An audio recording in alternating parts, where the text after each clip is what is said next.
Hi hello friends, எல்லாருக்கும் வணக்கங்க. Welcome to மகியும் நானும். எல்லாரும் எப்படி இருக்கீங்க? நாங்களும் இங்கே ரொம்ப நல்லா இருக்கோம். என்னோட சேனலை சப்ஸ்கிரைப் பண்ண எல்லாருக்கும் ரொம்ப ரொம்ப நன்றி. இன்னைக்கு வந்து என்னோட கேஷுவல் டே vlog தான் பார்க்க போறீங்க. இன்னைக்கு காலையில் வந்து ஹஸ்பண்ட் ஆஃபீஸ் கிளம்புறாரு. அவருக்கு வந்து காலையிலேயே ஒயிட் ரைஸ் செஞ்சு அதை தட்டில் போட்டு ஆற வச்சுட்டேன். வெரைட்டி ரைஸ் தான் இன்னைக்கு செஞ்சு கொடுக்க போகிறேன். அவருக்கு வந்து நான் அதுக்கு முன்னாடி காலையிலேயே வந்து நான் என்னோட ஜிஞ்சர் வாட்டர்லாம் குடிச்சதுக்கப்புறமா பசங்களுக்கும் பால் காய்ச்சி வச்சுட்டேன். அவங்க 2 பேரும் இன்னும் தூங்கிட்டு இருக்காங்க. அதுக்கப்புறமா வந்து சாப்பாடு தாளிச்சு விடுறதுக்கு தாளிப்பெல்லாம் சேர்த்துனதும் கடைசியாக வந்து உருளைக்கிழங்கு வந்து நான் ஒரு சின்ன சைஸ் உருளைக்கிழங்கு 3 எடுத்திருக்கேன். அதையும் சின்ன சின்னதாக கட் பண்ணி சேர்த்துட்டேன். அது கூட வந்து குழம்பு மிளகாத்தூள், மஞ்சள் தூள், உப்பு. நான் வந்து தக்காளி சேர்த்த மறந்துட்டேன். அதனால ஒரு சின்ன சைஸ் தக்காளியை வந்து கட் பண்ணி அதையும் சேர்த்துட்டேன். இப்போ இது எல்லாத்தையுமே வந்து எண்ணெயில் சேர்த்து நல்லா வதக்கி விட்டுக்கலாம். தண்ணி சேர்த்தாம வதக்கி விடணும். மீடியம் ஃப்ளேமில் வச்சுட்டு வதக்கி விட்டோம்னா அடி பிடிக்காம இருக்கும். ஏன்னா அந்த தக்காளியிலேருந்தே கொஞ்சம் லைட்டாக தண்ணி வரும். அதனால் நான் வந்து தண்ணி சேர்த்தலை. கடைசியாக வந்து அது வதங்குறதுக்குள்ளே நம்ம சாப்பாடு எடுத்து வச்சுருந்தோம்ல அது நல்லா ஆறிடுச்சு. நம்ம உதுத்து விட்டுட்டோம்னா கடைசியாக அதில் போட்டு பெரட்டிக்கலாம். கரெக்டாக அந்த டைமில் வந்து பசங்களும் எந்திரிச்சு வந்துட்டாங்க. அவங்களும் பால் ஊற்றி கொடுங்கன்னு கேட்டுட்டு இருந்தாங்க. கொஞ்சம் நேரம் இருங்க, நான் சாப்பாடு தாளித்து வச்சுட்டு வந்ததுக்கப்புறம் உங்களுக்கு ஊற்றி கொடுக்குறேன்னு சொல்லிட்டு அவங்கள இருக்க சொல்லியிருந்தேன். அதுக்குள்ளே என் பையன் வந்து அந்த ட்ராவுக்குள்ளே கபோர்டுக்குள்ளே இருக்கிறது எல்லாத்தையும் எடுத்து போட்டுட்டு இருந்தான். அந்த கரண்டி சைடில் வச்சுருந்தேன்னா ட்ராவில் அந்த கரண்டி இருக்கவே இருக்காதுங்க. எல்லாமே வெளியே தான் கிடக்கும். நானும் ஒவ்வொன்றா எடுத்து எடுத்து வச்சுட்டே இருப்பேன். ஆனால் அவன் வெளியே எடுத்து எடுத்து போட்டுட்டே இருப்பான். சாப்பாடும் வந்து பெனஞ்சு விட்டுட்டு அதுக்கப்புறம் அடுப்பில் வந்து வச்சு பண்ணோன்னா அடி பிடிச்சிரும்னு சொல்லிட்டு நான் வெளியே எடுத்து வச்சு நல்லா பெரட்டி விட்டதுக்கப்புறமா கடைசியாக வந்து சாப்பாடு சூடு கொஞ்சம் லைட்டாக சூடு பண்ணணும்னு சொல்லிட்டு நல்லா பெரட்டி விட்டுட்டு கடைசியாக கொத்தமல்லி சேர்த்து இறக்கி வச்சுட்டேன்.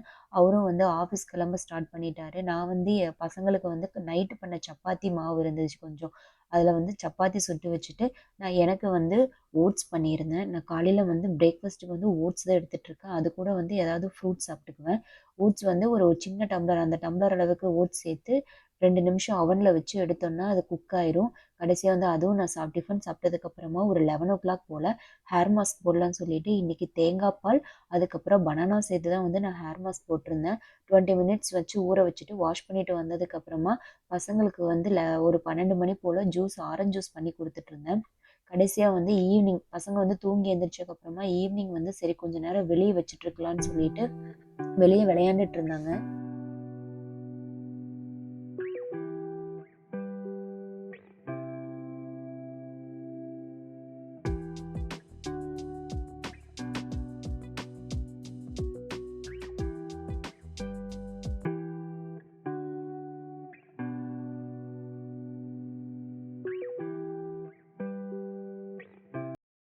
ஈவினிங் வந்து ஆஃபீஸ்லேருந்து ஹஸ்பண்ட் வந்ததும் ஒரு 1 ஹவருக்கு அப்புறம் நாங்கள் வந்து இந்தியன் ஸ்டோர் போகலான்னு சொல்லிட்டு ரெடி ஆகிட்டு இருந்தோம்.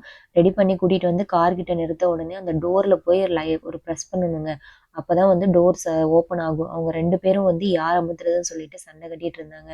ஒரு வழியாக சமாதானப்படுத்தி இந்தியன் ஸ்டோர் கூட்டிகிட்டு வந்துட்டோம். கொஞ்சம் கிராசரி எல்லாம் வாங்க வேண்டியது இருந்துச்சு. ரவை, போகா, அதுக்கப்புறம் வந்து பொரி வந்து பசங்க நல்லா சாப்பிடுவாங்க. அதையும் வாங்கிட்டு வந்துட்டோம். அதுக்கப்புறம் காய்கறி வந்து ஃப்ரெஷ்ஷாக இருக்குமா இருக்காதான்னு டவுட்லேயே தான் வந்திருந்தேன். ஏன்னா நாங்கள் போனது வந்து புதன்கிழமை ஈவினிங்கு.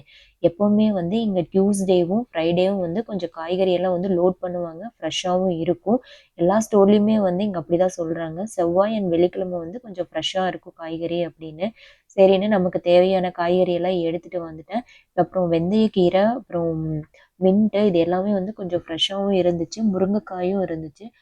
நமக்கு தேவையான காயெல்லாம் எடுத்துட்டு எனக்கு ரொம்ப பிடிச்ச வெண்டைக்காவும் ஃப்ரெஷ்ஷாக இருந்துச்சு.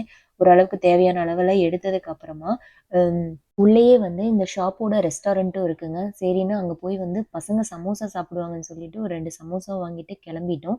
எங்களை கொண்டு வந்து வீட்டில் ட்ராப் பண்ணிட்டு அவர் வந்து தண்ணி பிடிக்கணும்னு சொல்லிட்டு அவர் விட்டுட்டு போயிட்டாரு. நான் டின்னர் பண்ணணும்னு சொல்லிட்டு நான் வீட்லேயே இருந்துக்கிட்டேன். டின்னருக்கு வந்து நான் தக்காளி சாம்பாரும் இட்லியும் தான் செஞ்சுருந்தேன். மாவு இருந்ததுனால இட்லி செஞ்சு கொடுக்கலாம். பசங்களுக்கு வந்து 2 டேஸ் ஒன்ஸ் வந்து நான் இட்லி செஞ்சு கொடுத்துருவேன். எனக்கு எங்கள் அத்தை வந்து இட்லி அதிகமாக கொடுக்கறது ரொம்ப நல்லது. நைட் டைமில் வந்து இட்லி கொடுத்தா டைஜஷன் ரொம்ப ஈஸியாக இருக்கும் அப்படின்னு சொன்னாங்களா. அதனால வந்து நான் 2 டேஸ் ஒன்ஸ் வந்து இட்லி செஞ்சுருவேன். பசங்க வந்து அந்த பக்கம் விளையாண்டுட்டு இருந்தாங்க. நானும் ஹஸ்பண்ட் வர்றதுக்குள்ளே சரி குக் பண்ணிடலாம். ஏன்னா 8:30 ஆயிடுச்சு நாங்கள் வர்றதுக்கே. அவசரமாக செஞ்சுட்டு இருந்தேன். இட்லி ஒரு பக்கம் வெந்துட்டு இருந்தது. தக்காளி சாம்பாருக்கும் வந்து நான் தேங்காய், பொட்டுக்கல்ல, அதுக்கப்புறம் 4 தக்காளி, கொஞ்சமா சோம்பு, வெள்ளை பூண்டு, பட்டை இது எல்லாத்தையும் போட்டு அரைச்சதுக்கு அப்புறமா ஜஸ்ட் வந்து அது எல்லாத்தையும் இன்கிரீடியன்ஸும் சேர்த்து அரைச்சிட்டு தாளிச்சு விட்டா முடிஞ்சுச்சு. எனக்கு வந்து சட்னி அரைக்கிறத விட இந்த சாம்பார் பண்ணுறது தான் ரொம்ப ஈஸிங்க. அதனால வந்து நான் இட்லிக்கு எப்பவுமே சாம்பார் தான் பண்ணிடுவேன். சட்னி அதிகமாக அரைக்க மாட்டேன். என் பசங்க என்ன பண்ணாங்க அந்த டைமில், பாப்பா வந்து சேரில் உட்காந்துட்டு இருந்தா போல இருக்கு. அவங்க அப்பா வந்து பேஸ்ட் வாங்கிட்டு வந்திருந்தாங்களா, இவன் என்ன பண்ணா அந்த பேஸ்ட்டை தூக்கி அப்படியே மண்டையில் அடிச்சிட்டா. அவன் உட்காந்து அழுதுன்னு அழுதுட்டே இருந்தாங்க. 2 பேரும் வந்து விளையாட ஆரம்பிச்சா யாரோ ஒருத்தரை வந்து அடிச்சுக்கிறாங்க, சண்டை போட்டே இருக்காங்க. எனக்கு அவங்கள சமாதானப்படுத்திட்டு கரெக்டாக வந்து நான் குக் பண்ணிட்டு இருக்கும் போதே தான் வந்து 2 பேரும் சண்டை கட்டி ஒரு வழியாக சமாதானப்படுத்திட்டு வந்துட்டு இந்த சைடு வந்து சாம்பாருக்கு தாளிச்சு விடுறதுக்கு கொஞ்சமாக எண்ணெய், ஒரு பெரிய வெங்காயத்தில் பாதி சைஸ் வெங்காயம், அதுக்கப்புறமா 2 பச்சை மிளகா, கொஞ்சமாக கருவேப்பிலை சேர்த்து தாளிச்சு விட்டுட்டு அரைச்சி வச்சிருந்த மசாலாவையும் சேர்த்து அதில் ஊற்றிட்டு தேவையான அளவு சாம்பாருக்கு வந்து தண்ணி ஊற்றுனதுக்கு அப்புறமா ஒரு மூடி போட்டு மூடி தேவையான அளவு உப்பும் போட்டுட்டு ஒரு 5 நிமிஷம் நல்லா கொதிக்க விட்டிங்கன்னா நல்லா கொதிச்சு பச்சை வாசனையெல்லாம் போனது கடைசியாக கொத்தமல்லி தூவி இறக்கிட்டிங்கன்னா சாம்பார் ரெடி ஆகிடுச்சு. அந்த சைடில் வந்து இட்லியும் ரெடி ஆகிடுச்சு. ஒரு வழியாக சமாதானப்படுத்தி எப்படியோ ஊட்டி விட்டு தூங்கவும் வச்சுட்டேங்க. இந்த வீடியோ உங்களுக்கு பிடிச்சிருந்தா லைக் பண்ணுங்கள், ஷேர் பண்ணுங்கள், மறக்காமல் என்னோட சேனலை சப்ஸ்கிரைப் பண்ணிக்கோங்க. நாளைக்கு இன்னொரு வீடியோவில் பார்க்கலாம். தேங்க்யூ, பாய்.